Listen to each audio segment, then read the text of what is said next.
Every story appears ordinary till you see the core side of it. And what you're looking for is the story behind the news. We bring it to you from Lagos, the commercial capital of Nigeria. Giving you all sides and political stories round the clock. Every detail from the start line to the final whistle. CoreTV News, expanding your view.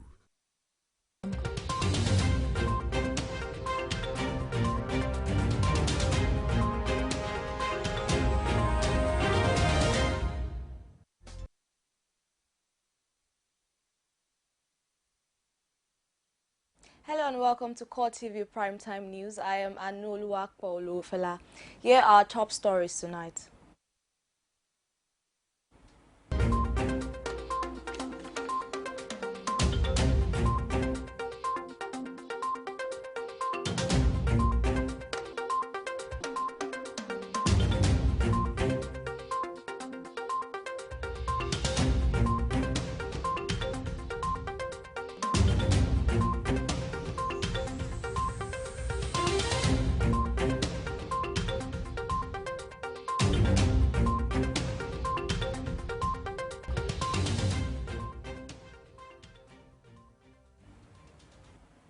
And now the news in full. President Muhammadu Buhari has approved the appointment of a special advisor on planning, Ben Akabweze, as the new Director General of the Budget Office of the Federation.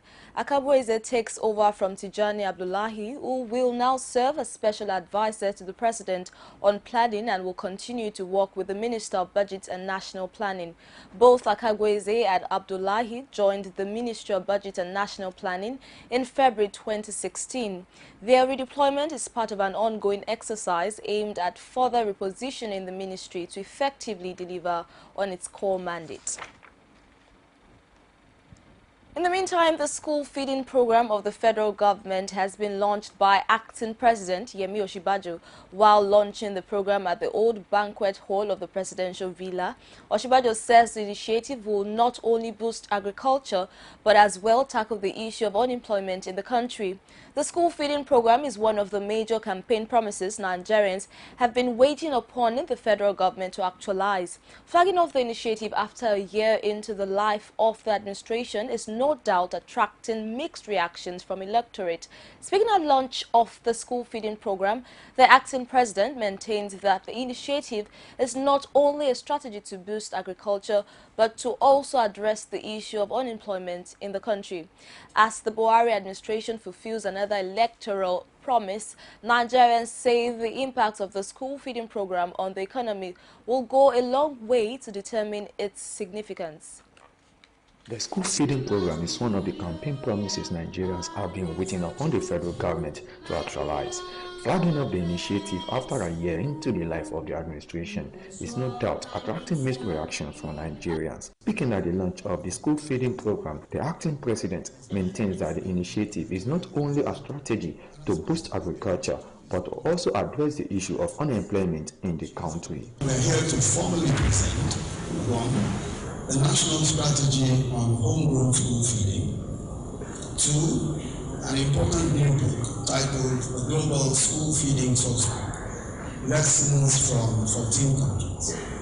And 3, the national coordinating team of the homegrown school feeding program. Governors of Kaduna, Osun, and Oyo states commend the federal government for the program. The Kaduna State government of the APC places the highest priority to educating our children, and we therefore began implementing a multi-pronged approach to improve access, quality, and outcomes in the educational sector.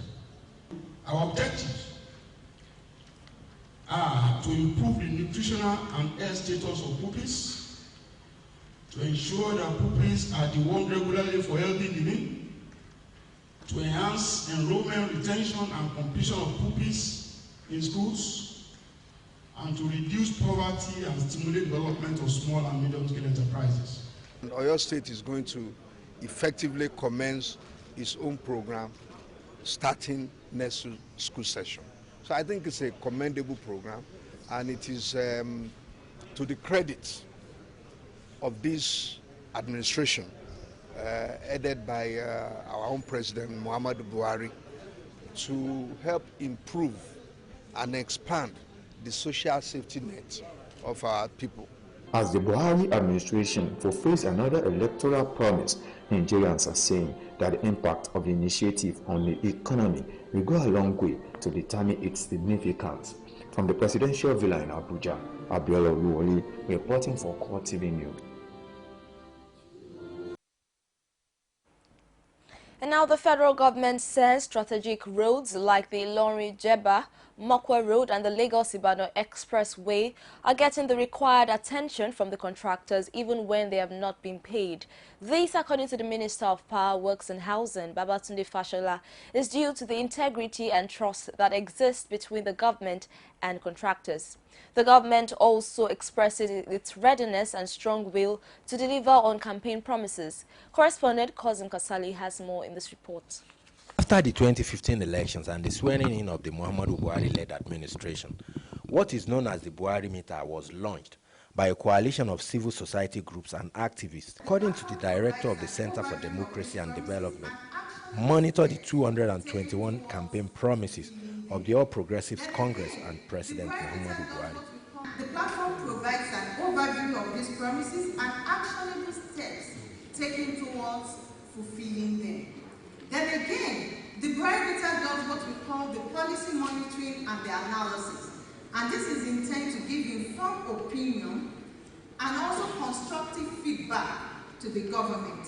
With the setting of the agenda for the Buhari Meter Town Hall meeting done, the ministers present give their account of stewardship on what the government is doing to actualize its change mantra. Achieve an appropriate foreign exchange regime that is consistent with Nigeria's long-term developmental aspirations, promotes the competitiveness of Nigerian local businesses, firms, goods and services, inspires confidence in local and foreign investors. But the summary of our roadmap is simple. Achieve self-sufficiency in the staples as quickly as possible, namely rice, wheat, maize, soybeans, sorghum, and millet. But while doing that, don't forget to invest in those items which you must export to earn foreign exchange for your country, as we did in the 60s and early 70s. With the opening statement by the ministers over, the ball was in the court of the audience and they did not disappoint, with the Power, Works and Housing Minister and his Information and Culture counterpart, particularly with the lion's share of the questions. They responded by stating what they are doing in their respective ministries, while also charging Nigerians to do more to protect critical infrastructures. Barely about 100 kilometers was unmotorable. The vessels the trucks just used to turn. Now, on the basis of just our credibility, that I stuck my neck out and I told the contractor, please go back to this site, go and walk. We have stabilized that road. We haven't finished repairing it, but we have stabilized it. That section is now motorable. As I speak to you today, no one single square meter of land is under the control of Boko Haram. Minister of the Environment, Amina Mohammed, in her contribution, discloses that the government is working to address the issues that concerns the environment in an holistic manner, while also promising that she is working to set in motion the cleanup of Ogoni land, recently launched by Vice President Yemi Osinbajo on behalf of President Muhammadu Buhari. Kozim Kasali, CoreTV News, Abuja.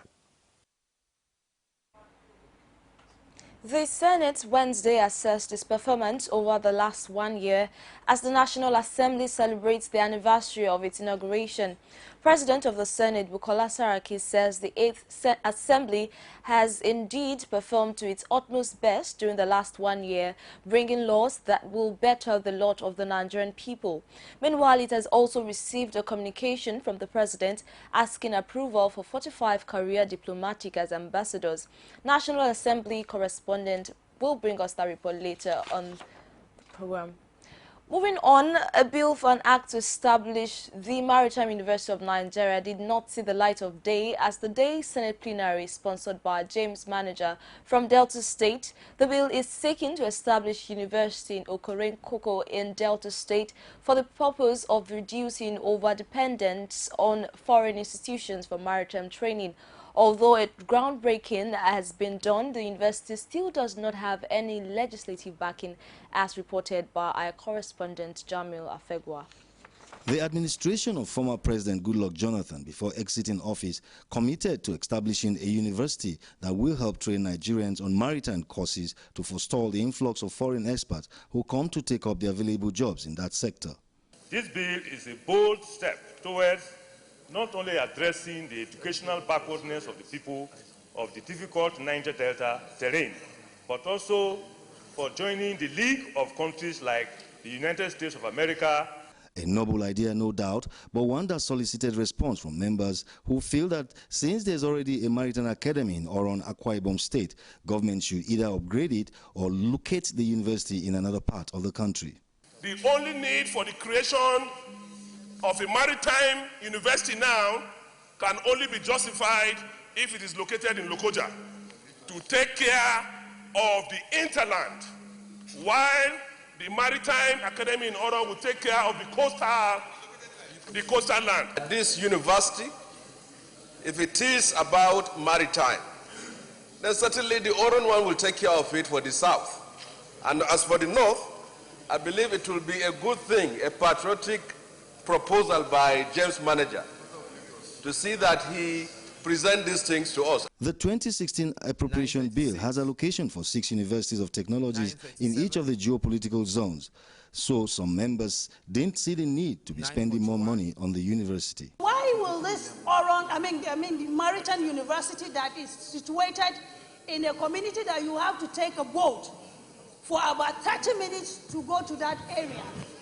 So to me, sir, I think I would have appreciated if Oron Maritime College is being converted to a university than to have another university. From the arguments back and forth, it is clear that the sponsor of the bill is heading for the rocks, and before that could happen. Mr. President, my respected colleagues, I think I want to consult more on this bill. Besides the Maritime Academy in Oron, Nigeria also has the Petroleum Training Institute in Kaduna.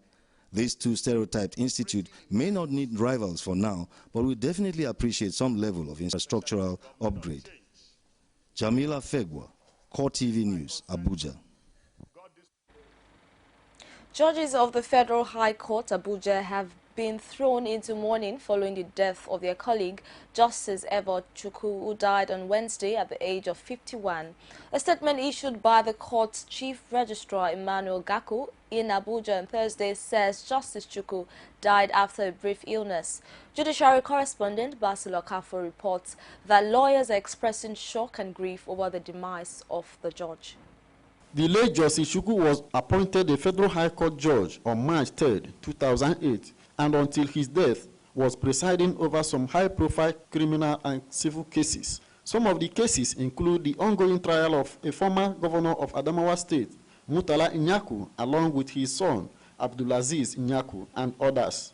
Before his death, late Justice Chukwu was also presiding over the case instituted by 5 senators of the All Progressive Congress seeking the removal of the Senate President, Bukola Saraki, and his deputy, Ike Kweremadu.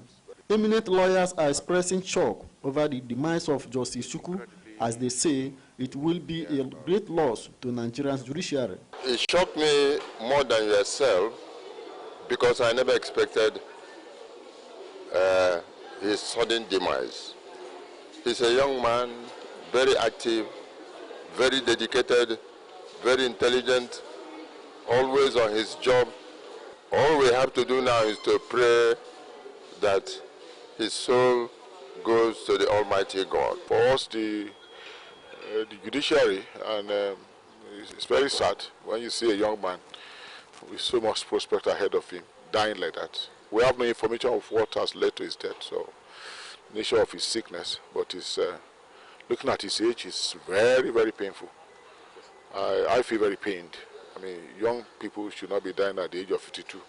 Trials Thursday were stalled at the Federal High Court, Abuja, due to Justice Chukwu's death, as lawyers were seen discussing in low tones. According to them, the late judge will be remembered for his hard work and the good judgment he delivered during his lifetime. He still lives on through the judgments he delivered. So when Nigerians and non-Nigerians read his judgments, he comes alive. That's it, and that's why it's also very important that judges write very good judgments, so that even when they're no longer around. My appeal would be that for judges and for lawyers and for litigants, people should be more careful. And when someone comes to court to say that I am not well, it is only somebody who is alive that undergoes trial. Justice Chukwu's death is coming at a time when Nigerians are still mourning the death of former coach of the Super Eagles, Stephen Keshi. Basil Okafor, CoreTV News, Abuja. In its bid to rid Kaduna State of criminal activities, the Kaduna Command of the Nigeria Police Force says it is leaving nothing to chance in its quest for lasting peace and making the state safe for all its citizens. The Commissioner of Police Kaduna Command, Ibrahim Adamu, made this known while parading criminals involved in different criminal activities in the state.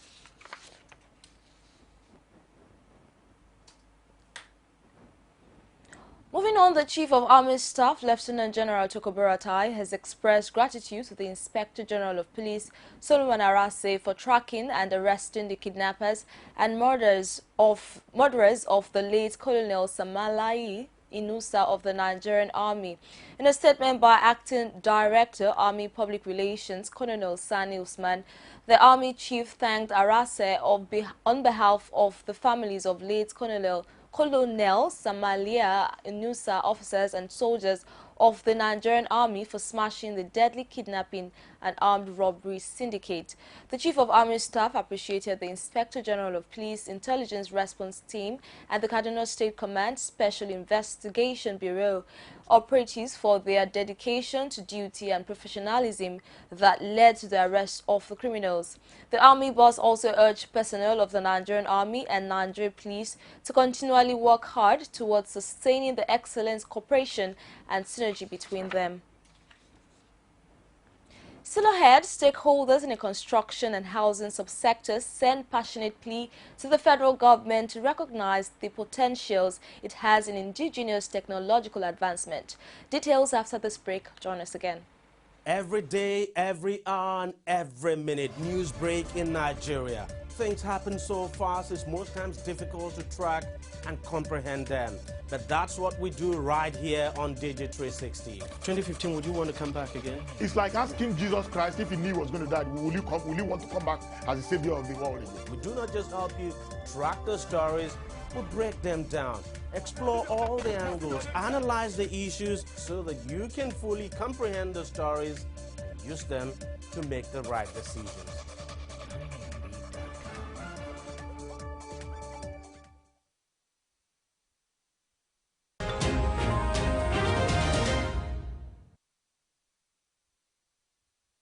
Welcome back. Please remember that you can get all of our top stories on our social media platform.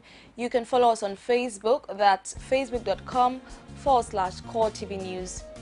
You can also follow us on Twitter at CoreTV News NG. And you can visit our YouTube platform, youtube.com/CoreTV Liverspace News. Here is a reminder of our top stories tonight.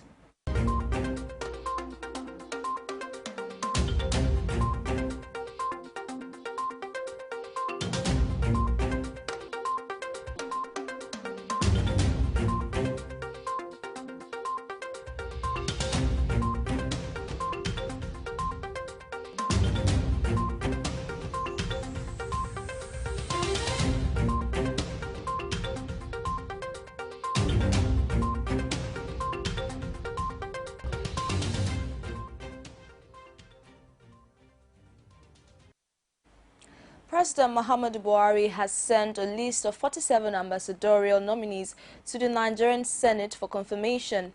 This is the first set of ambassadorial nominees the president will send to the Senate since he assumed office in 2015. President of the Senate, Bukola Saraki, who read the letter to the Senate, says President Buhari requested the Senate to approve the list at the shortest time possible. And now in Lagos State, where the state governor, Akinwumi Ambode, has approved the immediate dissolution of the 57 caretaker committees of the state. This follows the resolution of the State House of Assembly on Thursday, relieving the executive secretaries of the local government councils and local council development areas in the state of their responsibilities. In the statement signed by the secretary to the state government, Tunji Bello, the governor has also directed the executive secretaries to hand over the reins of administration to the head of administration in each of the council areas. The dissolution of the committees is preparatory to the holding of elections into the 57 council areas by the state government and ensuring that the necessary machineries are put in place preparatory to the elections. The State House of Assembly had on April 22 this year passed into law a bill recommending a 4-year tenure for elected local government men instead of the 3-year tenure that obtained before now. Now from Lagos to Ondo State, where the Ondo State striking workers have blocked the main gate to the state government house, preventing Governor Olusegun Mimiko from gaining access to his office. With this development, the governor was forced to come down from his vehicle to address the protesters, pleading with them to suspend the strike as there is not enough money in the government's coffers to pay the accumulated salary arrears. Responding to the governor's address, the state chairman of the Joint Negotiating Council, Sunday Adeleye, declared that if they do not get any signal that the state government is ready to pay the salaries owed, the indefinite strike would be continued. The workers commenced the industrial action last week Wednesday to protest non-payment of their 5 months' salaries. In the meantime, authorities of the Federal University of Agriculture, Makurdi, have shut down the institution indefinitely following cult activities which led to the death of 4 students and 1 security guard. The institution's information officer, Zeka Fanafa, discloses that the decision to close down the school taken at an emergency meeting by stakeholders is to prevent further escalation of the crisis. Fanafa further discloses that the University Senate is expected to meet to ratify the decision. Meanwhile, the police public relations officer in Benue, DSP Moses Inyamu, confirmed the incident but said the situation has been brought under control. And now, matters of health, Nasarawa State Governor Tanko Almakura has signed a commitment with the United Nations Children Emergency Fund, UNICEF, to improve the health sector in the state. During the signing witnessed by members of the State Executive Council and other critical stakeholders, Governor Tanko Almakura discloses the state's commitment to actualizing the vision of the UNICEF, especially in the health sector. Representative of the UNICEF, Opta Maltra, says the agency has donated 158 million intervention fund to the state government and it is expected to pay 50% counterpart fund to kickstart the work plan. The Ogun State government has affirmed its readiness to deepen reforms in the industrial sector of the state economy to attract more foreign direct investment to the state. The Commissioner for Commerce and Industry, Bimbo Ashiri, who made the disclosure in Abeokuta, said all hands must be on deck for the state to make giant stride in the industrialization drive. He pointed out that the state has grown its foreign direct investment to a level of no return. Ashira, however, pointed out that the state would not rest on its oars, but would ensure it evolves reforms in some sectors to further reduce the challenges of doing business in the state. Now on grazing reserves, Taraba State government says it is not in support of giving out its land for grazing reserve to cattle rearers in the state. The government made their stance known in a media briefing by the senior special assistant on media and publicity to the governor, Darius Ishaku, who says the state will prefer ranching to grazing. Udwa Godwin reports. In recent times, Taraba State has been faced with clashes between the farmers and herdsmen. Herdsmen, armed with long sticks, must lead the animals out early in the morning from their settlement into the bush in the course of grazing. However, the animals stray into the cultivated farmlands and have a field day on the crops of the farmers. This naturally is resulting in clashes between the aggrieved farmers and the cattle rearers. In an effort to end this, the federal government has counted Taraba among states to donate 55,000 hectares of land for the implementation of the federal government's program for grazing reserves. But the state government says it is not in support of this, as proper collaboration has to be done between the state and federal government. There has never been any official discussion between Taraba State government officials and officials of the Federal Ministry of Agriculture and Rural Development. We are not aware of this particular information. The government insists on ranging, which they believe will be a better option, and not leaving any of the parties aggrieved. Taraba State government is interested in ranches, not grazing reserves. Just like our counterpart in Benue State said, we are also not interested in grazing reserves. We are interested in ranches. Other states mentioned in the publication for donation of 55,000 hectares of land are Adamawa, Gombe, Plateau, Kaduna, Katsina, Kano, Niger, Sokoto, Jigawa, and the Federal Capital Territory. Udwa Godwin, CoreTV News, Jalingo. Residents of the Federal Capital Territory, Abuja, are in great danger of contracting cholera and other infections, diseases as a result of the broken sewage that dot the Federal Capital Territory. The broken sewage, which most times are in the liquid state, are unattended to, sometimes for months or years, by the Abuja Environmental Protection Board. In this special report, which will bring later, the consequences of the people will be examined and showcased. Moving on, stakeholders in the construction and housing subsector are sending a passionate plea to the federal government not to neglect the promoting of the potentials it has in indigenous technological advancement. Speaking at an exhibition in Lagos, investors believe that government can take up the initiative of supporting local construction industries by jointly financing exhibitions and expos abroad to showcase the level of competitiveness the sector is garnering locally and internationally. Akin Obakaye completes the story. Local construction industries in Nigeria has been suffering from lack of infrastructure and support from the government in boosting capacity and production. This has adversely affected the production chain, thus creating a lack of competition for imported products. Although quite a number of private sector-driven exhibitions have been organized to promote the construction and building sector over time, stakeholders say government must lend its support now more than ever before. Some of these companies you see here are financed by their government to attend this fair. They are financed by their government to attend this fair. They are paid back almost 100% the amount they spent to come here.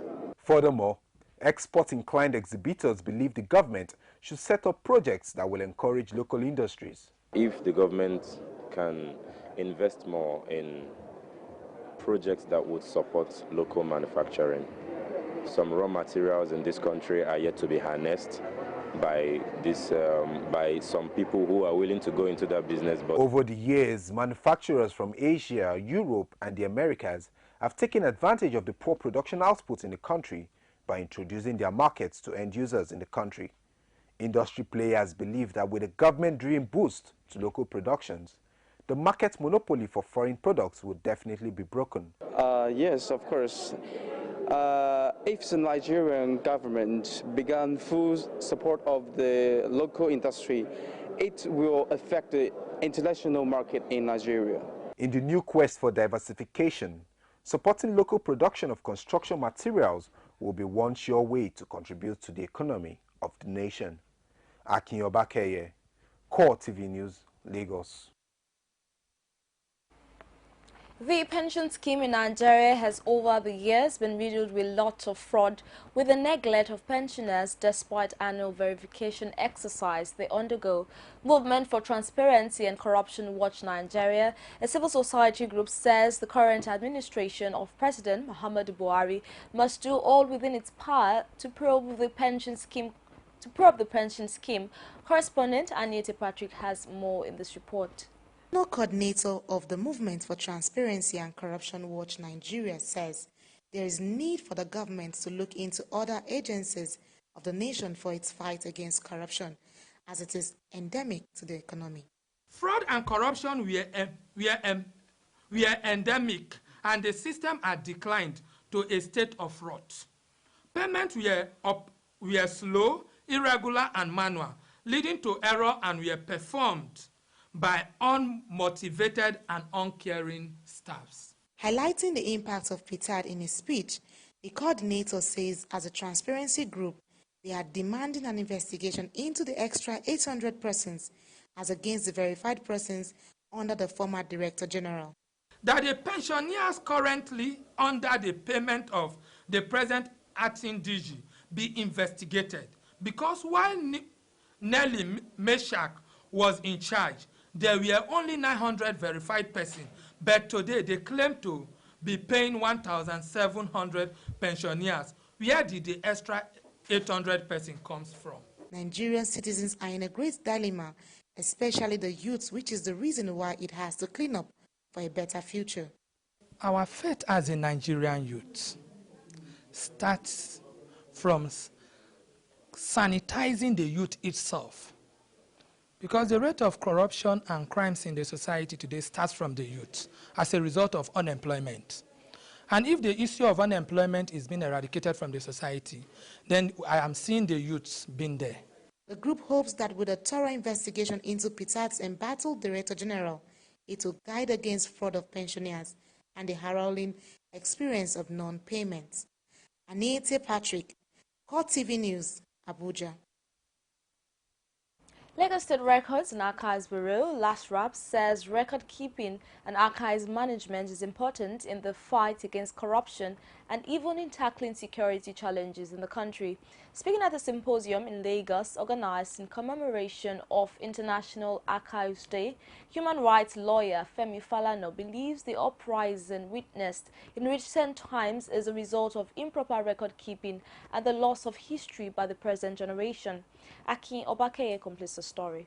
The place of records and archives management in fighting corruption and tackling security challenges in Nigeria cannot be overemphasized. Understanding historical background on general issues remains a major challenge for this generation. The issue of Boko Haram, one of the reasons there are such perennial inflictions in this society is because we have not had what some historians now study as a different course of study called historical consciousness. Femi Falana, on the other hand, believes historical record keeping has a long way to go in tackling insurgency and corruption in Nigeria. At each historical epoch, we need information to fight crimes in the society, to fight corruption in the society, to fight insecurity. You need record, you need information. One respite, however, is that in Lagos State, the police has effectively utilized record keeping in controlling the spate of crimes and criminality in the state. Just in Lagos State, now we have statistics of crime, various crimes, number of vehicles stolen daily, number of vehicles recovered, accident cases. Nigerians are being encouraged to help in providing adequate and transparent historical information to help government work assiduously in curbing crimes and also providing relevant information for generations to come. Akin Obakeye, CoreTV News, Lagos. And now the Bankers Committee meeting of Central Bank of Nigeria has assured Nigerians that a framework for a flexible exchange regime is being worked out to target Nigeria's exchange rate problems. The committee disclosed this while addressing newsmen on the outcome of the Bankers Committee meeting in Abuja. Kikelamo Okere completes the story. Addressing newsmen at the 327th Bankers Committee meeting, the Managing Director and the Chief Executive Officer, United Bank of Africa, says Nigerians should be patient with the federal government as the CBN and the Bankers Committee are working assiduously to assuage the problem of high exchange rate. So I actually appeal that we should exercise a bit of patience so that once we roll it out, it is going to be one that will suit our own environment, because each particular jurisdiction has its own peculiarities. So we must make sure that we come up with something that will work very well in Nigeria here. Director, Banking Supervision of Central Bank of Nigeria stressed the need for better financial inclusion rate in the country. As at today, we have a financial inclusion rate of 60.5%. And you recall that the target is that by 2020, we should have 80% of the population included. So the central bank has agreed targets with commercial banks and also microfinance banks. The need for financial literacy and related financial matters confronting the nation's financial sector were also discussed. We will do different this time. We want to make it less of rhetoric and more of action. And the reality is that there have been a few successful pilots. If you take, for example, the Anchor Borrower Scheme, which has been tried for rice in Kebbi, that same model, we now want to leverage that model and use it for other agricultural products and in other industries. You can take a loan on that car and then be using it. You pay back your loan. But if you don't pay back your loan, that can be recovered from you at the appropriate time. So it's important because this is another step in financial inclusion. So we need to get in that perspective. The committee also noted the need to speed up the process of National Collateral Registry for movable assets for banks to register and commence lending with minimal collateral. Kikelomo Okeri, CoreTV News, Abuja. Coming up after the break, President Obama officially endorses Hillary Clinton as the Democratic Party presidential nominee. Stay with us. CoreTV News now live on all Androids. Welcome to CoreTV Primetime News. Download CoreTV News app from your Play Store. Click on the menu to see all our top stories from politics, sports, business, foreign news and live TV to watch us live on your mobile. I want to know why I should be believing them. You can also click on video to see all our YouTube videos. CoreTV News, a 24-hour news station.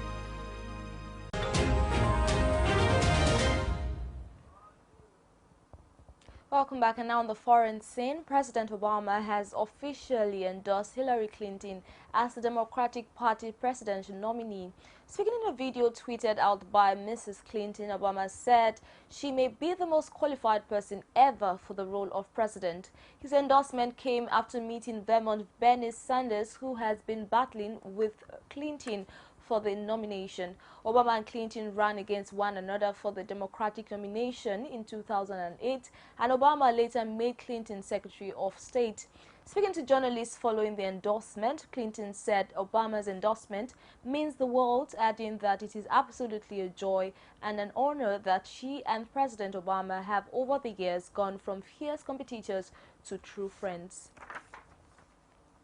Former Italian Prime Minister Silvio Berlusconi is to have heart surgery after an attack that could have killed him.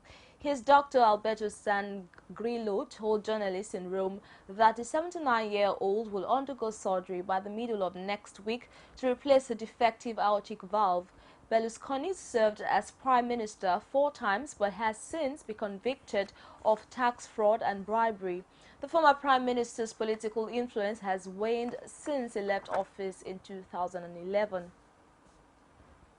Still in the foreign scene, Israel has deployed hundreds of additional troops to the occupied West Bank in response to an attack that killed 4 people at a popular Tel Aviv night spot.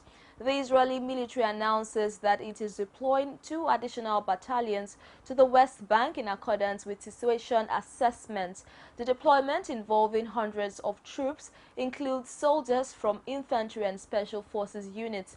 The announcement coincides with the meeting of Israel's security cabinet to discuss further responses. Earlier on Thursday, defense officials suspended tens of thousands of special permits given to Palestinians to visit Israel during the current Muslim holy month of Ramadan. And now the United Nations says Syria has given approval for humanitarian convoys to reach all the country's besieged areas by the end of this month. Nearly 600,000 people are besieged in 19 areas in Syria, with two-thirds trapped by government forces and the rest besieged by armed forces, armed opposition groups and the Islamic State of Iraq and the Levant ISIL group.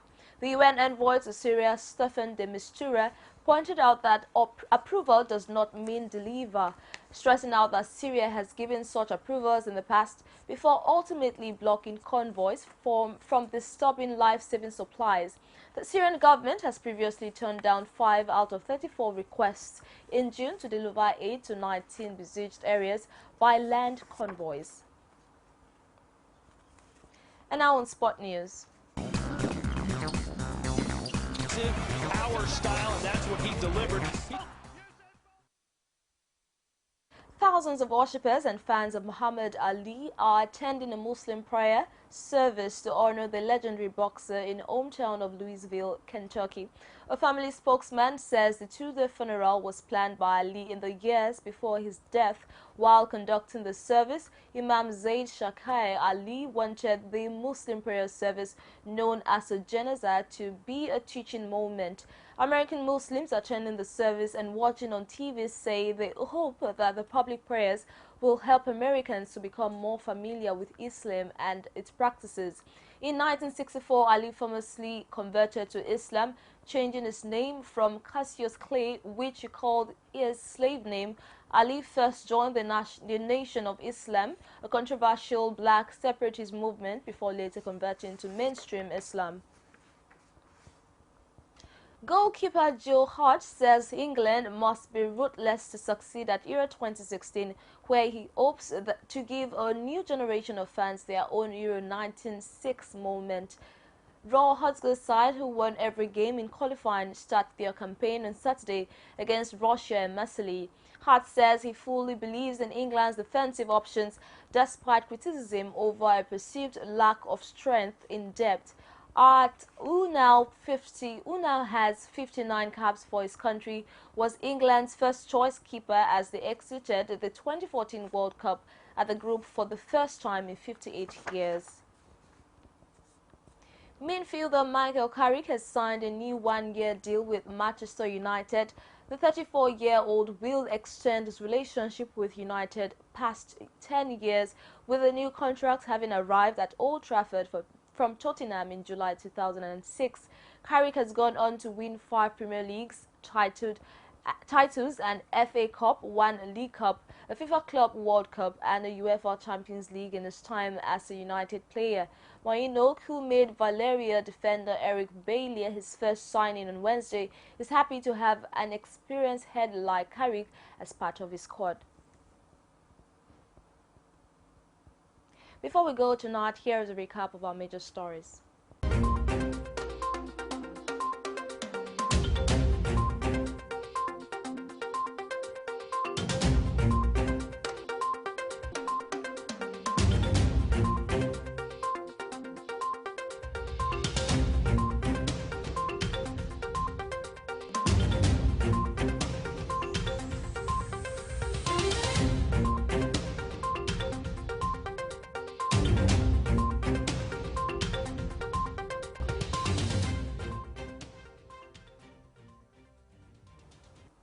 With that, we've come to the end of the primetime news on CoreTV. I am Anu Oluwakpo Olufela.